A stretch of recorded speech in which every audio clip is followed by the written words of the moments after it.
I'm Joe. And I'm Ben. And we're the Bourbon Boys. Let's pour a glass. Welcome back to Bourbon Boys. Woo! We got I know! a good one. And this I believe this is also a first for us. Why is that? Oh! Someone gave it to us. That's Someone right. gave this to us to try. Yes. So right. thank you, Mr. Beckman. Yes, Appreciate that very much. Awesome. So this one, I've had this he gave this to me about a week or two ago to try. So he bought this, and I don't know what all he was buying, but he did not realize the price tag on this, which is $130. Yes, sir. Which is some of the Old Elk specialty blends like a year and a half ago were 90, then they were 100. Whoa. And then 120, and now they're 130. They're going up by $10, $20 increments every 6 months. Okay.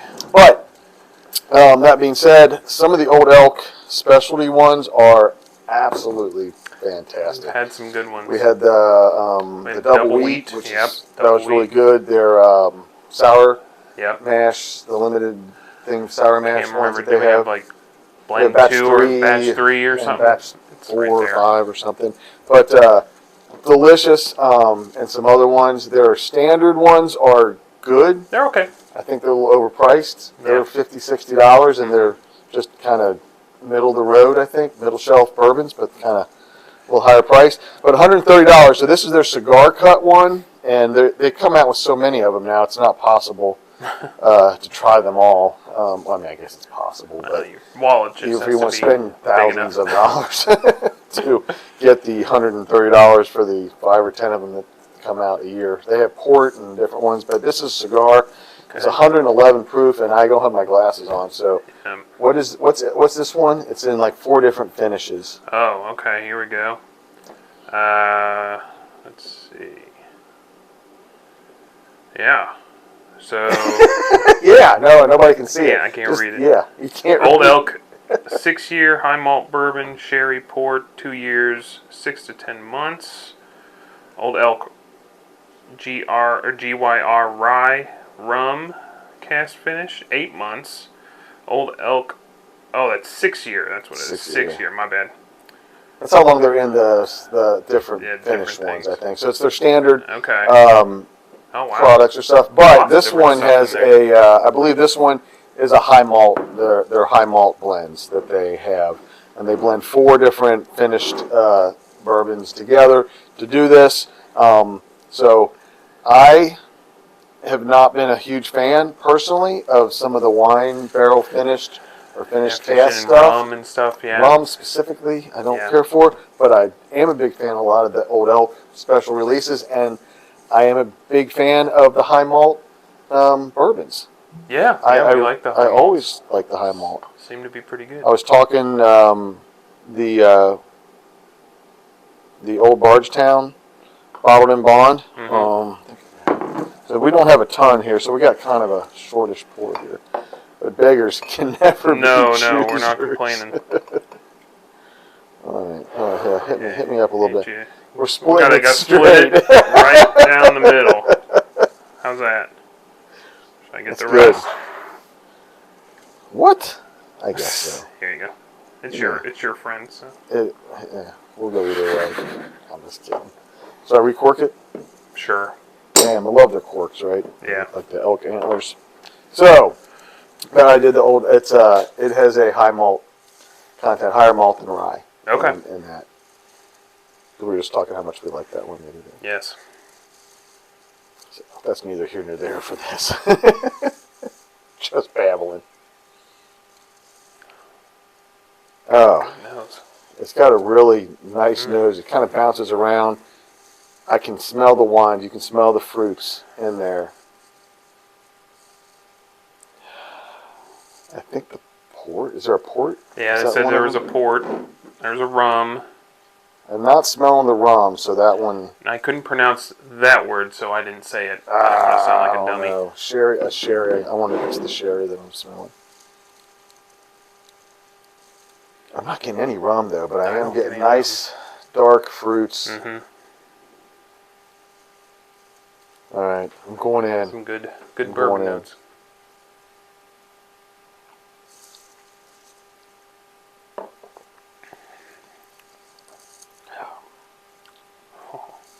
All right, that's pretty nice. That's really good.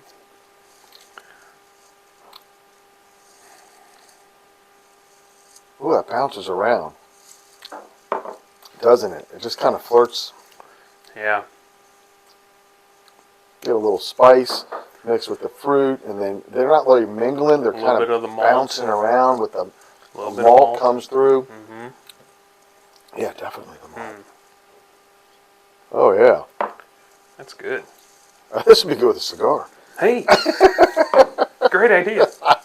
I know. Who'd have thunk it? I don't know. Actually, most bourbons do with a cigar, so true. it's kind of, I don't know.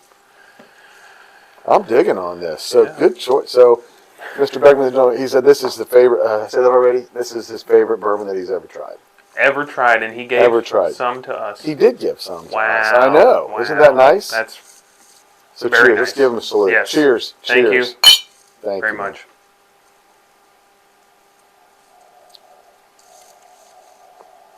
I got to admit, I was a little bit nervous that I was going to get this nice gift and I was going to taste it and be like, eh. Bleh. But so far, I'm really liking it. It's good. Should we finish I think we should finish and then and come then back. come back? Sure. Love it. I like it. That's a good plan. We are back. No problem finishing Not this. at all. It did it took us a little while. I mean, you don't know because it's like Right. instant on here, but Right. we were sitting here for a while because the finish on this lingers It's a so long one. long that you just want to sit and enjoy it in between sips, which is exactly what I love. One of the things I love in a whiskey is that a nice, long, drawn-out finish, and it just stays With you. It's very nice. Yeah. So we're talking about this. It's a very enjoyable bottle. I got to tell you, Greg Metz has really put out some just really nice whiskeys. I mean, obviously, because he worked in MPG for a long time, and a lot of stuff out there. Who knows? Got a lot of knowledge. Who knows what products out there Yeah. really have his touch in them? But he's putting out these under his name. So, but you said you didn't get a lot of the finishes. Yeah. So I may be off, but yeah, when I was drinking it, I didn't get a whole lot of the finishing stuff in it. I got a lot of the like base, whatever it came from. Like I got the rye, I could taste the malt, a little bit of sweetness, maybe from the wine, some of the wine stuff that it was finished The Santerre. Yeah, the Santerre. The That's the one I Santerre. didn't know how to pronounce. Right. But I looked it up, by the way. It's made with rotted grapes. Yeah. Apparently, or Rotted grapes that have some sort of. some It's a fungus. white wine that has some sort of fungus on it because I didn't know what it was either. Delightful. But yeah, I mean, I wasn't getting super noticeable things for the finished stuff. But you said you did. I was getting more of I was getting some of the fruit flavor of the wine. I think maybe the sherry or the port. I don't know. I'm not a huge wine drinker, Yeah. but I could taste that. I didn't get anything from the rum. Yeah, at I all. didn't get any rum. I have for no sure. idea what Santerre tastes like. I've never heard of said it that was or had that sweet, before. so but this was very sweet. It was very sweet. And I will say, as I said, I think I initially said the first sip that I had, it kind of bounced all over the place. As I finished my glass, which is one of the reasons we like to finish the whole thing, it really blended together much more as I Yeah. was drinking it, where it became one like cohesive flavor as opposed to like a bouncy flavor. Yeah, one constant, same thing. And throughout. it was nice it changed through the drink, but the flavors weren't bouncing back and forth. It was a nice thing.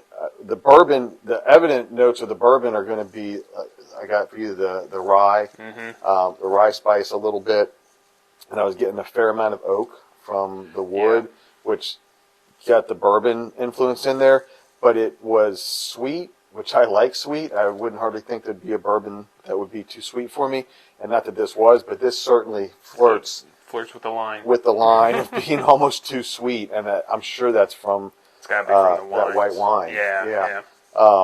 Coming in there. It didn't. I mean, but it's Yeah. like the sweetness when you first sipped it comes up, and then that rye spice comes in, and the oak comes in, and like fades it away into the finish, and it's just very enjoyable. Yeah. But it is $130, which is a hefty price tag. It's a for hefty something. price tag. So, I will say this. It's a hefty price tag. it's one of the best expensive bourbons that I've had. Ones that are over $100. I'm always super disappointed. We are frequently maybe disappointed. I mean, I'm just a cheap guy. I don't know. I would maybe still be disappointed if I had bought this, but the least disappointed of all. Well, you'd be mad at yourself for spending $130. Yeah, I'm just but you'd cheap. still enjoy yeah, this it's pour. very good. You don't feel like you're getting ripped off necessarily. I mean, no. as much as you cannot feel like you're getting ripped off by spending $130 for some one bottle of whiskey. Yeah, 130. Anything over $100 is a hard pill to swallow. But you are expecting something unique to come out, and this definitely delivers. Definitely delivers that. For sure. So, where am I coming in on this? What you got? I would not say this is the best whiskey I've ever had, or bourbon, but it is one of the best finished bourbons that I've had. I would agree with that. I'm not a huge fan of a lot of the finished ones. I don't think they blend well. This one just really does. The flavors play off each other, and it's nice. But I would say I didn't even think about this until this very second. Think about other things. I would say for flavor-wise on this one, 375 maybe. Ooh, that's pretty high. I would sit. I wouldn't sit and knock back down 3 or 4 of these. Right. Yeah, this is kind of one. You pour a glass. It's going to you take you a sip while. it. You enjoy it. You let it draw out. Yep. This is not one that you're sitting around the campfire knocking back 3 or 4 of these. I don't think. Definitely or not. 2 or 3. I never drink 3. No. Yeah, maybe. But so I would. It's not quite to a 4, I don't think, out of a 5. Okay. But it's certainly better than some other ones. And value-wise, 130 is just hard. So I gotta. If this was under $100, I would be like this. I would probably get this. Yeah. If I saw it, I would buy another bottle of this. I don't know that I'll buy it at 130. If it was 90. Yeah. Under $100, I probably would buy it. So I'm going to say it's a little bit over on that. So I'm going to give it a 2, 2.25 maybe, because it does deliver. I mean, but it's just hard pill for me to swallow that much. It's a lot. 2.25, because it does deliver something nice. Yeah. I mean, so on the flavor, I'm kind of right there with you. I was thinking a 3.5. Super interesting stuff going on. I like how, like you said, how everything kind of blends together, becomes one cohesive note with all those flavors going on. And yeah, with the price tag, $130, I'm going to go maybe a 2 as well. I can't argue. I mean, it's so hard to justify that. I will say this: the mouthfeel is nice. It's very thick and viscous, which I like, which I think lends to it clings to you, which lends to the finish. Mm-hmm. I think the proof point at 110 is hitting it right there. It's like in a sweet spot for that. And this probably does pair well with a cigar. I wouldn't know because we don't allow to smoke in the house. We're empty. But because it is a flavor, it is just a pop of flavor. Tons of stuff, flavor bomb, if you want to. We like saying that. And I would think it would cut right. It wouldn't. A cigar would not overpower this. This is going. The cigar is going to. You must puff that, and then you can drink this. Some softer bourbons might go have no flavor. Muted by the cigar. This will not. This will pop when you're drinking it because it is very nice. Mm-hmm. So yeah. Well, there you go. And that's where we're at. Hey, anybody else has samples? Yeah, give us some free stuff. I'm so glad I really liked this. Yeah, that was really good. Appreciate it. Thanks once again. Thank you again. Until next time. See ya.